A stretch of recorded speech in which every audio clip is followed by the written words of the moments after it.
Ang sikat na modelo na ito ay dinukot at tinangkang ibenta para magbigay aliw sa dark web.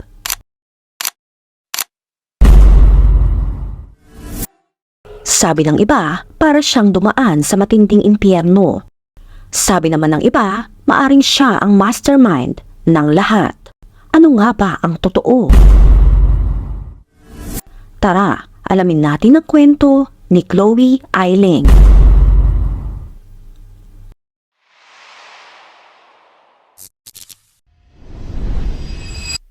Si Chloe Ailing ay pinanganak sa England noong June 14, 1997.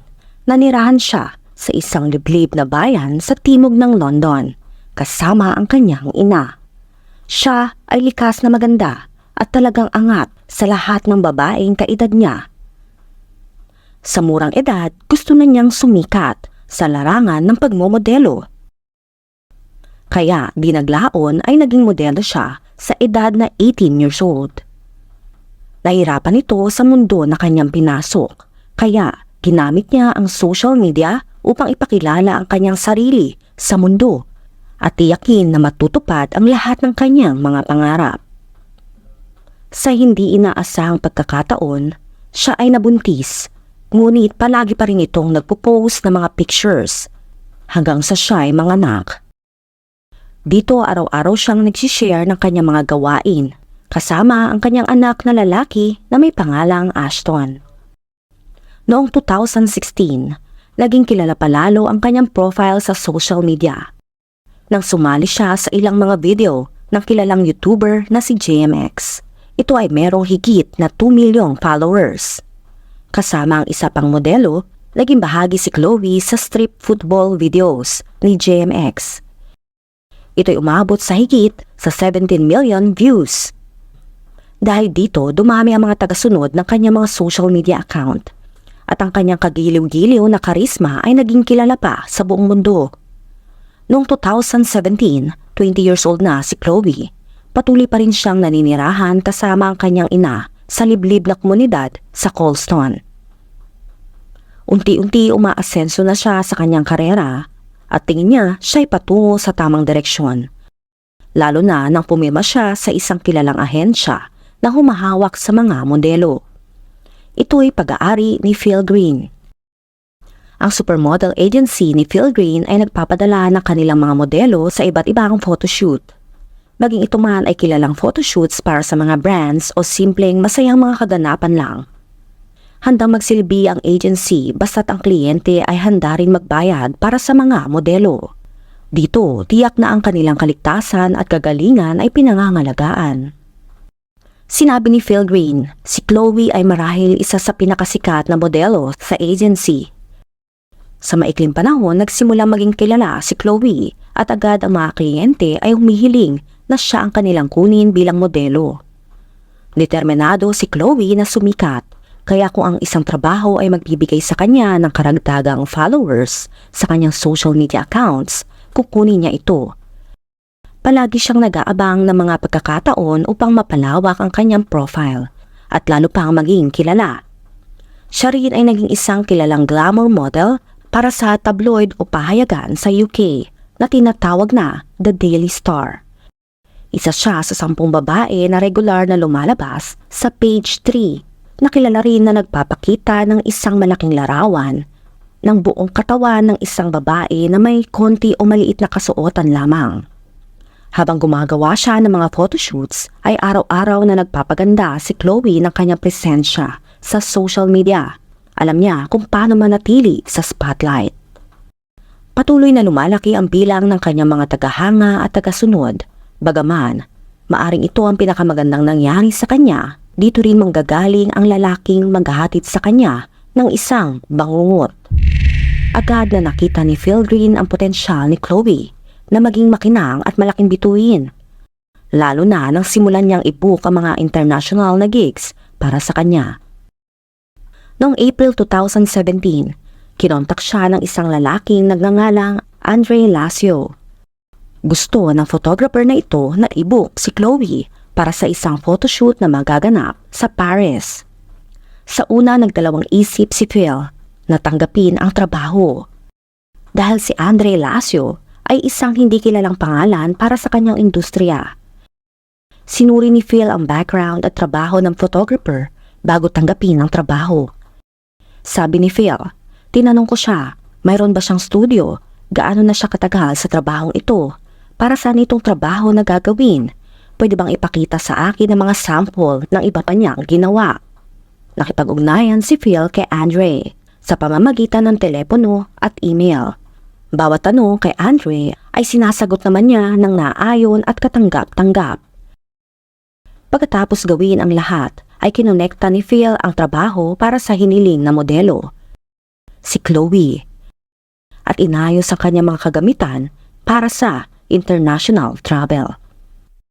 Ibinigay ni Phil si Chloe sa pangangalaga ng misteryosong kliyenteng ito na nagbistulang isang malaking pagkakamali.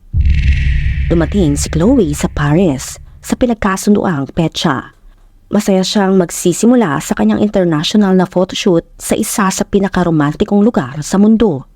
Ngunit sa kasamaang palad, kinansel ni Andre ang photoshoot sa huling sandali at inilipat ito ng ibang araw at ng lokasyon. Ito'y magaganap na daw sa Milan, Italy. Maaring makita ito ng iba bilang isang malaking palatandaan ng panganib, ngunit ang pangako ng isang mataas na antas na photoshoot sa fashion capital ng mundo ay nagpabulag kay Chloe at sa kanyang handler na si Phil. Bilang isang glamour model ng pahayagan, ito na ang golden ticket ni Chloe upang makapaglakad sa mga catwalks at makalabas sa maraming magazine. Ito ay isang pagkakataon upang tuparin ang kanyang mga pangarap at magkaroon ng komportableng buhay para sa kanyang anak. Ang bago nakataktang trabaho ay isang photoshoot na may gamit na motorbike sa Milan. Upang tiyakin na ipapadala ni Phil si Chloe, nagbayad si Andre ng £900 ng advance at nagdagdag pa ng bayad para sa mga nagastos sa Paris. July 11, 2017, dumating si Chloe sa Milan na may saya, pag-asa at naniniwala na ito na ang simula ng kanyang mataas na pag-akyat sa mundo ng modeling. Ibinigay niya sa taxi driver ang address at binaba naman siya sa isang establishmento na may pinto na gawa sa salamin at malaking bintana na nakaharap sa kalye. May nakalagay sa pinto na nagpapakita ng pangalan ng studio. Subalit ang papalapit na siya sa pinto, tila kakaiba para sa kanya ang mga bagay. Dahil nagmumodel na siya ng ilang taon at dumadalo ng mga walang katapusang photoshoot, naisip niyang kakaiba na walang aktibidad sa pinto.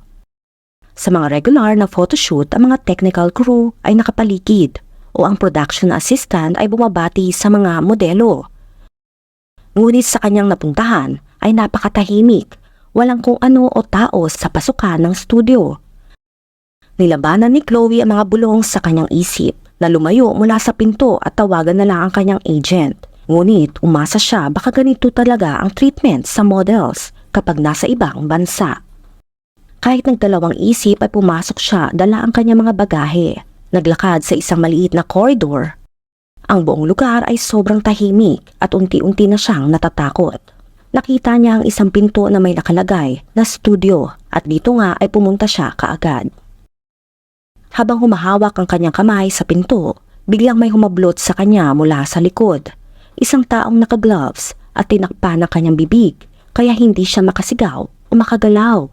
Sa lakas ng taong sumasakal sa kanya, alam niyang ito'y isang matangkad na lalaki.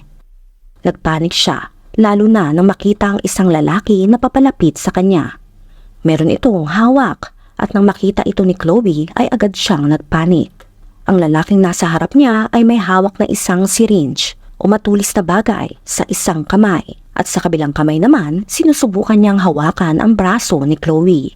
Sa pinagsamang lakas ng dalawang lalaki ay wala itong nagawa at dito na nga nahulog sa patibong ang kawawang modelo.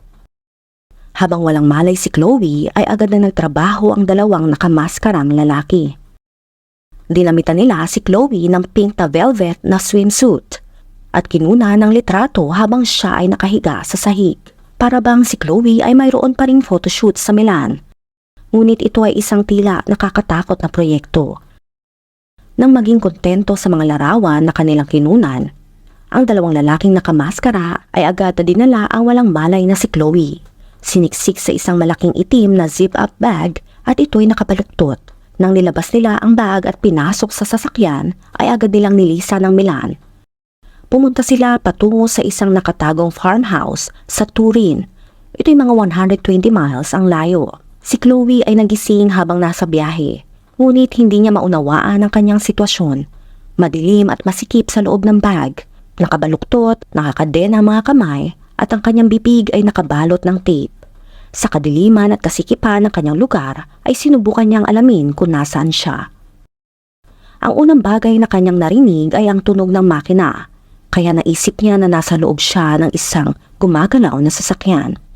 Tinanggal niya ang tape mula sa kanyang bibig at nagsimulang sumigaw at tawagin ng driver. Sa kasamaang palad, kahit gaano kalakas siya sumigaw, walang sumasagot sa kanya. Ang kanyang isip ay nagdala sa kanya sa madilim na mga konklusyon at hindi lamang siya takot para sa kanyang buhay.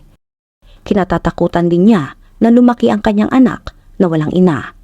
Pagdating sa farmhouse, dinala ng dalawang lalaki ang bag sa itaas, bandang unang kwarto, kung saan nilipat si Chloe at kinadena sa isang mabigat na kahoy na dresser. Dito nagpakilala ang mga taong dumukot sa kanya. Sila ang magkapatid na si Lucas Herba at si Michelle Conrad Herba. Habang si Chloe ay takot na takot, sinabi ng dalawang Polish na magkapatid na sila ay bahagi ng isang organisasyon na tinatawag na Black Death, na kumikilos sa dark web na nag-aalok ng mga armas, iligal na mga gamot at trafficking. Ang kwento nila ay gusto na ni Lucas na umalis sa organisasyon. Para daw makatakas sa mapanakit na organisasyong ito, kinakailangan nilang makaliko ng 300,000 euros. At si Lucas ay dapat na ibigay ang 20 sa kanyang ari-arian. Sinabi ni Lucas kay Chloe na niligtas siya mula sa ilang mga kasapi ng Black Death na dumukot sa kanya. Nang malaman daw ng organisasyon na meron siyang anak na lalaki, bumaba ang kanyang halaga para gawing alipin na ibibenta sana sa isang iligal na subasta o sa dark web. Sa tingin ng organisasyon, si Chloe ay wala ng halaga. Sinabi pa ni Lucas na kung siya ay bibenta, ipapakain siya sa mga tigre kapag nagsasawa na sila sa kanya. Upang tiyakin na hindi siya makakatakas, sinabi ni Lucas kay Chloe na may mga ahente ang Black Death sa lahat ng sulok na nagmamasid sa bawat galaw nila. Wala siyang ibang pagpipilian kundi pagkatiwalaan si Lucas dahil siya lang daw ang nagsakripisyo ng kanyang buhay upang tulungan siya. Kahit mukhang nakakatawa ang sinabi ni Lucas ay nagkaroon pa rin ito ng kabuluhan sa naguguluhang isip ni Chloe. Ang kanyang tanging layunin ay mabuhay upang makauwi sa kanyang anak. Para gawing iyon, kailangan niya sumunod at maniwala sa kwento ni Lucas. Umalis ang kapatid at pagkatapos noon, si Chloe ay naglaan ng unang araw at gabi na nakakadena sa mga furniture at umiiyak. Dito wala siyang tigil sa kakaiyak. Ang unang taong naalarma sa pagkawala ni Chloe ay ang kanyang ina.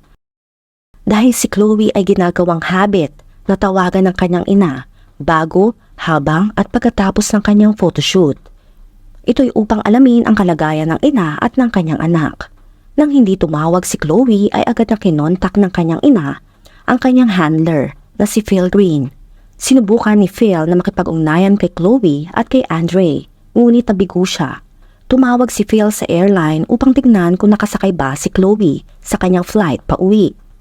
Nang malaman niyang hindi ito nakasakay ay doon na nagsimulang mangamba si Phil. Kinabukasan, alas 10 ng umaga, nakatanggap si Phil ng isang email na may kakaibang ransom note. Ang email ay mula sa The Black Death Group at isinulat ito ni MD na humihingi ng 300,000 pounds. Kung hindi ito ibibigay ay si Chloe ay ibibenta bilang isang alipin sa dark web sa araw ng Linggo o sa July 16. Dahil dito, nakiusap sila sa ilang dating mayamang kliyente ni Chloe upang magbigay ng pinansyal na tulong. May isa pang bahagi ang email na naglalaman ng parang isang tip kung paano mabibiyayaan ang karera ng glamour model mula sa pangyayaring ito. Sabi sa email, "Pasensya na kung kinuha kita pero sa totoo lang makakatulong ito sa iyo ng malaki." Kaagad na nakipag-ugnayan si Phil at ng ina ni Chloe sa pulisya at sa UK Consulate sa Milan. Binigay sa kanila ang lahat ng mga detalye at kumilos naman kaagad ang mga pulis sa Italy. Binisita ng mga otoridad ang studio ni Andre Lacio. Ngunit ang kanilang natagpuan ay ang mga gamit ni Chloe na naiwan, kalat-kalat at mukhang may panlalaban na nangyari. Habang hinahanap siya ng mga otoridad, 2 email pa ang pinadala sa pulisya at kay Phil na naglalaman ng mga detalye ng subasta na magaganap at naka-attach mga larawan ni Chloe na na-upload sa dark web. Sa ikalawang gabi sa loob ng farmhouse, biglang nagbago ang damdamin ni Lucas para kay Chloe na nakaposes pa rin sa furniture. Tinanong si Chloe kung okay lang sa kanya na matulog sa kama na kasama siya. Pumayag naman si Chloe. Ito'y ginawa niya para mabuhay at nakita niya ito bilang isang pagkakataon.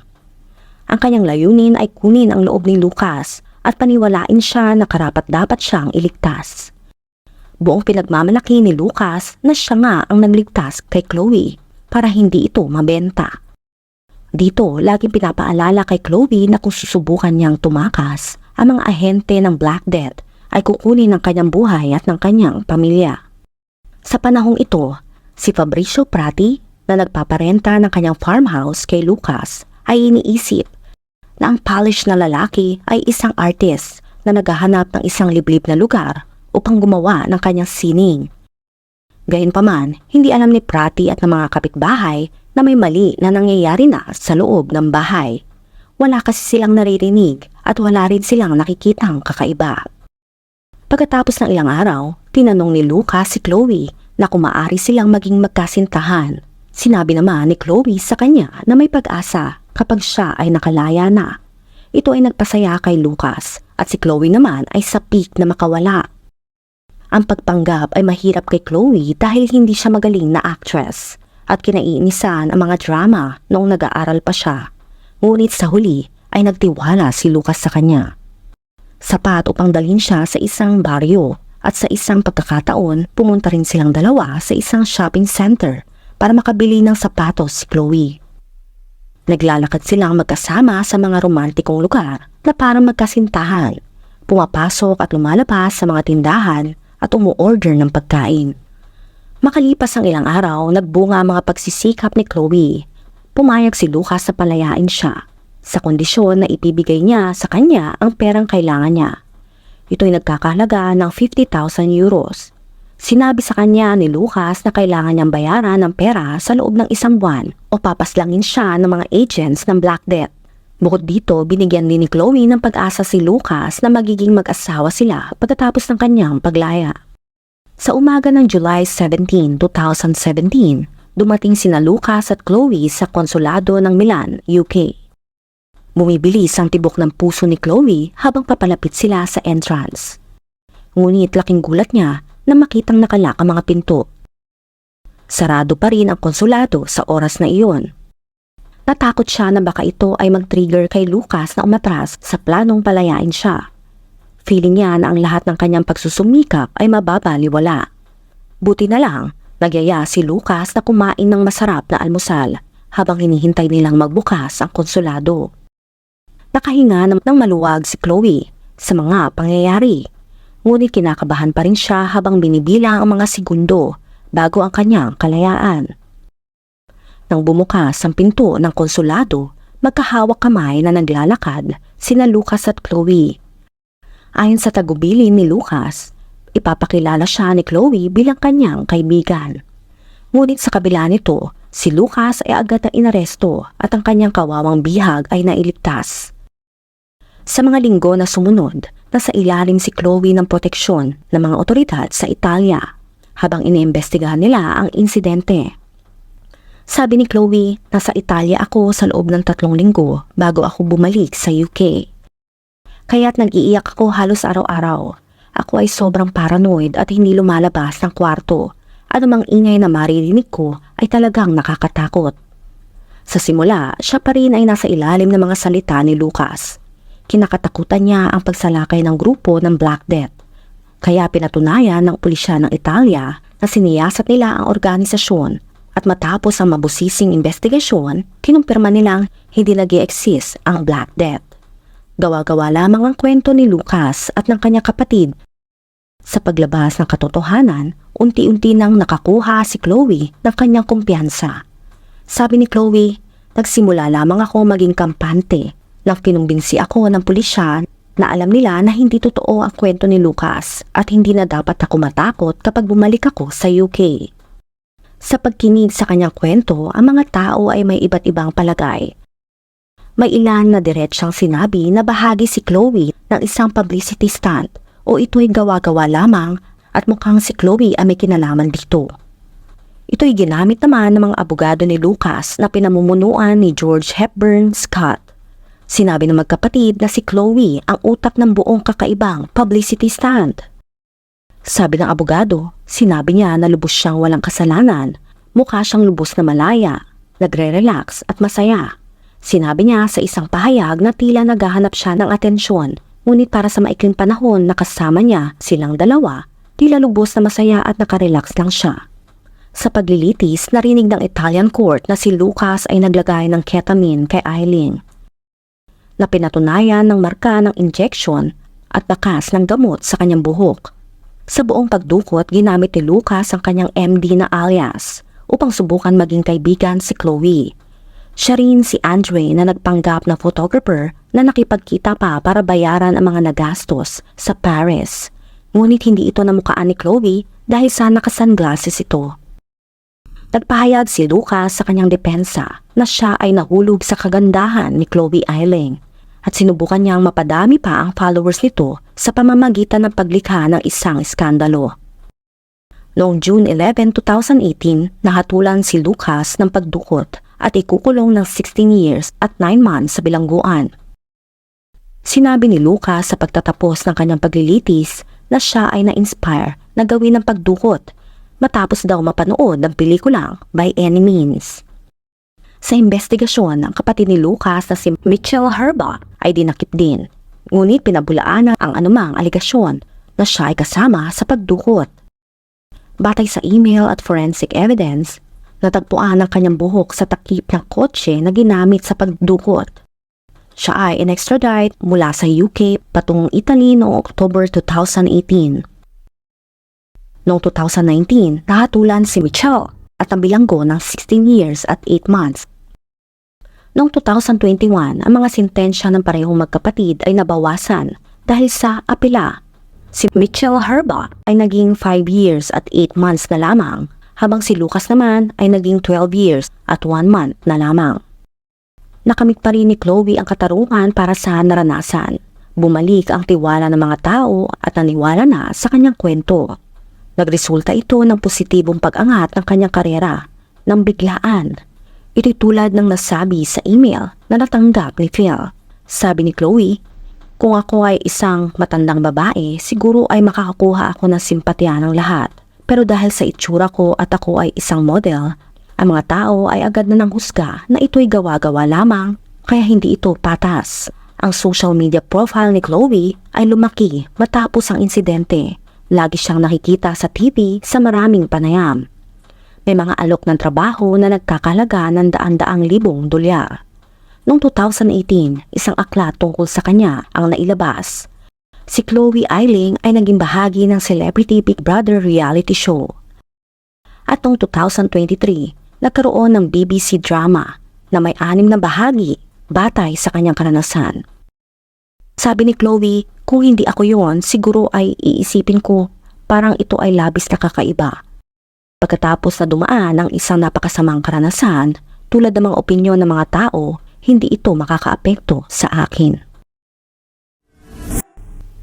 Alam natin na may 3 uri ng kwento. Ang pinaniniwalaan, ang imbento, at ang tunay na katotohanan. Ikaw, sino ang pinaniniwalaan mo sa dalawa? Si Chloe ba o si Lucas? Let me know sa comment section. Kung nakaabot ka sa video na ito ay maraming salamat. Huwag kalimutan mag-like, share, subscribe, and turn on the notification. Ingat ka palagi. Ciao!